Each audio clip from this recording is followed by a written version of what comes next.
बिस्मिल्लाहिर्रहमानिर्रहीम। अस्सलाम वालेकुम students, I am Talha Tayyab from smart college Bhakkar. आज हम अपनी 9th बायोलॉजी चैप्टर 3 बायोडाइवर्सिटी को डिस्कस करेंगे। इस चैप्टर का इंट्रोडक्शन देखेंगे। हम देखेंगे इस चैप्टर के अंदर कि हमारे पास दुनिया के अंदर कितनी अक़साम के जानदार हैं, उनकी माबैन क्वालिटीज़ क्या हैं, उनमें डिफरेंसेस क्या हैं, सिमिलैरिटीज़ क्या हैं, उनकी क्लासिफिकेशन से रिलेटेड बात करेंगे, उनके नोमेनक्लेचर से रिलेटेड बात करेंगे।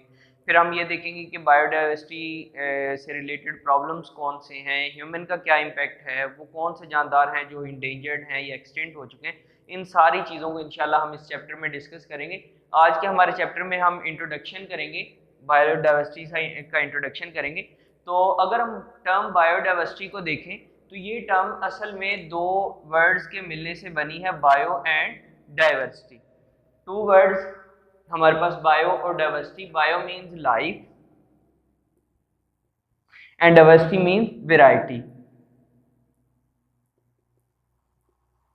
यानी वेराइटी ऑफ लाइफ। हमारे पास जो जिंदगी के अंदर वेराइटी पाई जाती है, अक़साम पाई जाती हैं, उसको हम बायोडाइवर्सिटी का नाम देते हैं। ये वैरायटी विद इन स्पीशी भी होती है, यानी एक ही जैसे जानदारों के दरमियान भी वैरायटी होती है। जिस तरह अगर ह्यूमंस की बात करें, इंसानों की बात करें, तो पूरी दुनिया के इंसान एक दूसरे से मुख्तलिफ है, देखने में हैं तो एक ही जानदार, एक ही नस्ल है, इंसान है, लेकिन इनमें भी वैरायटी पाई जाती है। मुख्तलिफ एरिया के इंसान मुख्तलिफ नज़र आते हैं हमें। फिर हम कहते हैं कि ये विद इन स्पीशी हो गई।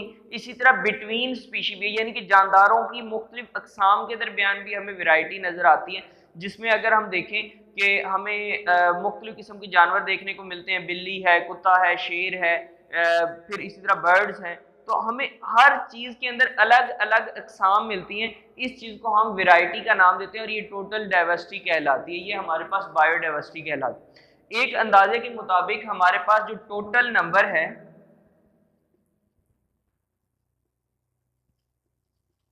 जानदारों का, वो अबाउट 10 मिलियन है।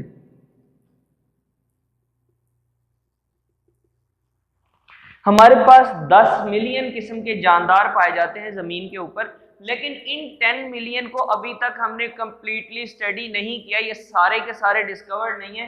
ओनली 1/3 जो है हमारे पास वो स्टडीड है, यानी कि इन 10 मिलियन का सिर्फ तीसरा हिस्सा अभी तक हम स्टडी कर पाए।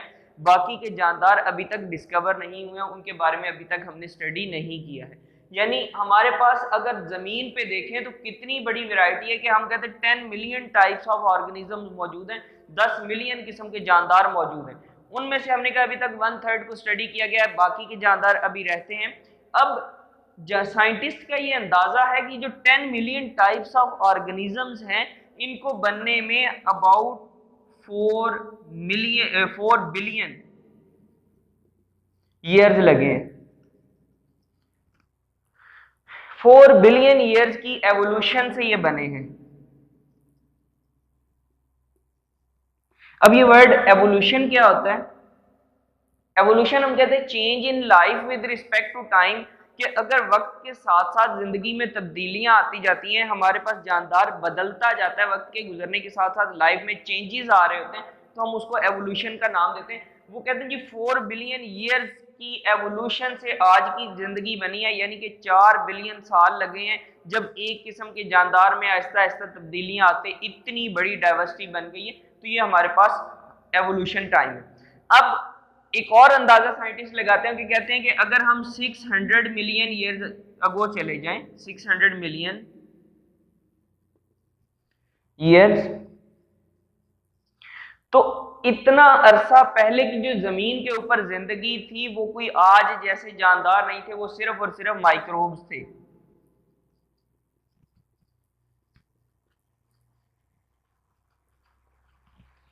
वो कहते हैं कि उस वक्त में सिर्फ और सिर्फ जमीन के ऊपर माइक्रो ऑर्गेनिजम्स पाए जाते थे, आज जैसी जिंदगी मौजूद नहीं थी। यानी 600 मिलियन साल पहले हमारे पास जमीन के ऊपर ये जो बड़े जानदार हमें नजर आ रहे हैं, वर्टिब्रेट्स हैं या प्लांट्स हमें जो बड़े बड़े नजर आ रहे हैं, ऐसे कोई भी जानदार मौजूद नहीं थे। सिर्फ और सिर्फ माइक्रो ऑर्गेनिजम्स मौजूद थे वर्ल्ड में, और उसके अलावा कोई भी जानदार नहीं थे। ये तो थे जी हमारे पास, हमने जो बायोडाइवर्सिटी से रिलेटेड बात की, हमने कहा कि बायोडाइवर्सिटी लाइफ में जो वैरायटी है वो कितनी बड़ी है, कि हमने कहा 10 मिलियन टाइप ऑफ ऑर्गेनिज्म ज़मीन पे मौजूद हैं, 1/3 को हम स्टडी कर चुके हैं। ये सारे के सारे जानदार 4 बिलियन ईयर्स ऑफ एवोल्यूशन का रिजल्ट हैं। 6 मिलियन ईयर्स अगो हमारे पास माइक्रो ऑर्गेनिज्म के अलावा ज़मीन के ऊपर कुछ नहीं पाया जाता था। अब हम डिस्कस करते हैं कि हमारे पास जो ज़मीन के ऊपर डिस्ट्रीब्यूशन है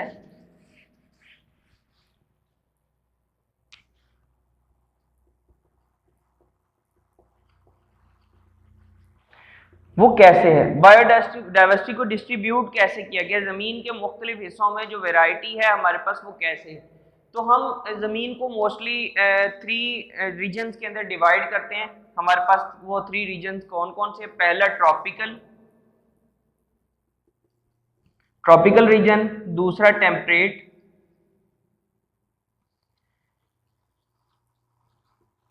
और तीसरा पोलर। ये 3 रीजन है जिसमें हमने जमीन को डिवाइड किया हुआ है। ट्रॉपिकल रीजन जो कि हमारे इक्वेटर के बिल्कुल करीब है, ये वार्म एरिया होता है। हम कहते हैं कि यहाँ पे हमारे पास रिच डाइवर्सिटी है, सबसे ज्यादा जो डाइवर्सिटी है वो हमारे ट्रॉपिकल रीजन के अंदर, जो कि हमारे इक्वेटर के, जमीन के इक्वेटर के करीब का जो एरिया है उसे हम ट्रॉपिकल रीजन का नाम देते हैं। ये एरिया वार्म होते हैं, यहाँ का टेम्परेचर ज्यादा होता है, और यहाँ पे हम कहते हैं कि रिच हमारे पास मौजूद है डाइवर्सिटी, यानी कि यहाँ पे बहुत ज्यादा जानदार हैं। उसके बाद हमारे पास सेकंड रीजन आ जाता है टेम्परेट रीजन। टेम्परेट को हम मॉडरेट भी बोलते हैं, जहाँ पे हमारे पास टेम्परेचर नॉर्मल होता है, हमारा माहौल नॉर्मल होता है, ना बहुत ज़्यादा गर्मी होती है ना बहुत ज़्यादा सर्दी होती है। तो ये नॉर्मल रेंज होती है हमारे पास टेम्परेचर की। इसके अंदर भी हमारे पास हाई डाइवर्सिटी होती है।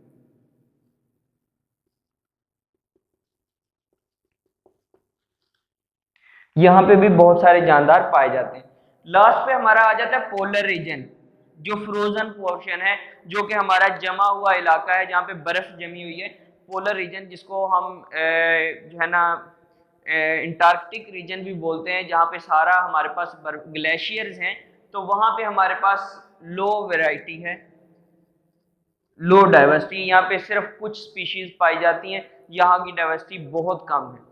तो हमने डिस्ट्रीब्यूशन के अकॉर्डिंग बात की। हमने कहा जी डिस्ट्रीब्यूशन के अकॉर्डिंग अगर हम ज़मीन को देखें तो हमने ज़मीन को 3 हिस्सों में डिवाइड किया हुआ है। वो 3 हिस्से कौन कौन से हैं, पहला ट्रॉपिकल रीजन है, फिर हमारे पास टेम्परेट रीजन है, देन पोलर रीजन है। ट्रॉपिकल रीजन में हमने कहा सबसे ज़्यादा डाइवर्सिटी पाई जाती है, देन टेम्परेट रीजन में उससे कम है, फिर हमने कहा जी हमारा पोलर रीजन है जिसमें सबसे कम वेराइटी पाई जाती है, यहाँ पे डाइवर्सिटी सबसे कम होती है, यानी कि नंबर ऑफ डाइवर्सिटी यहाँ पे लो होता है।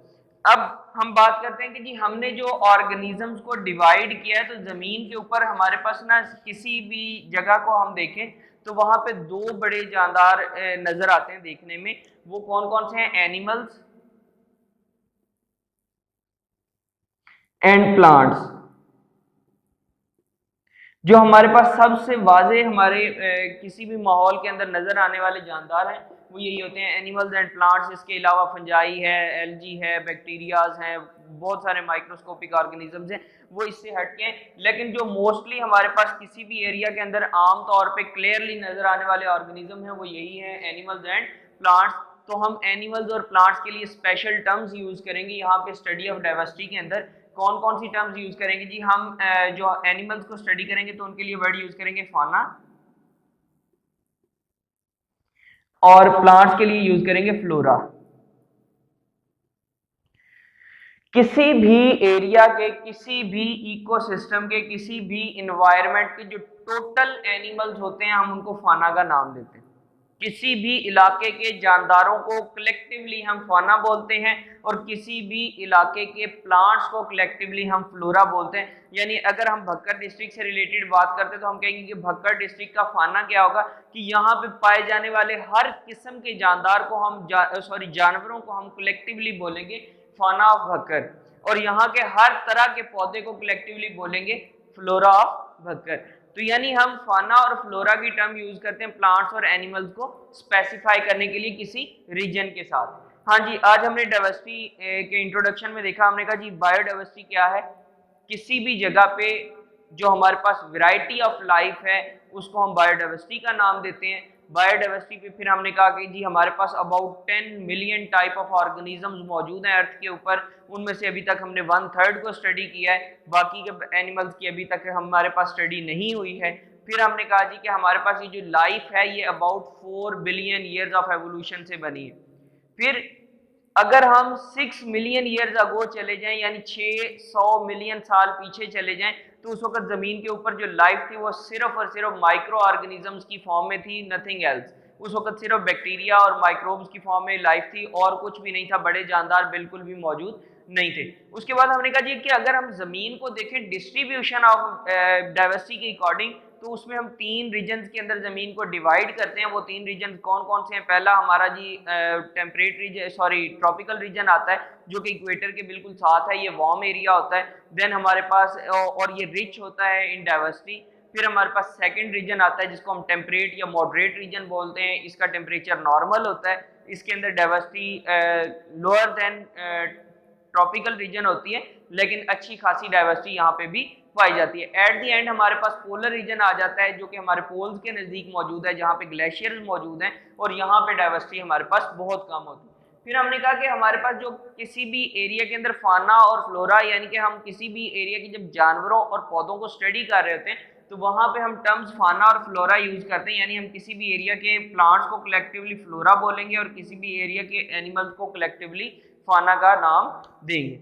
जी आज हमने इंट्रोडक्शन को कंप्लीट किया। कल इंशाल्लाह हम इंपॉर्टेंस ऑफ बायोडाइवर्सिटी से स्टार्ट करेंगे और देखेंगे कि हम डाइवर्सिटी को कैसे क्लासीफाई करेंगे, क्योंकि हमारे पास अभी हमने जिस तरह बात की कि 10 मिलियन टाइप ऑफ ऑर्गेनिज्म यानी बहुत बड़ी डाइवर्सिटी है, तो इतनी बड़ी डाइवर्सिटी को स्टडी करना कोई आसान काम नहीं है। तो इसके लिए हमने इसको स्पेशलाइज करना है, हमने इसको डिवाइड करना है ग्रुप्स में, सब ग्रुप्स में, ताकि आसानी से स्टडी कर सकें। तो कल हम इंशाल्लाह इस चीज़ को डिस्कस करेंगे। अल्लाह हाफिज़।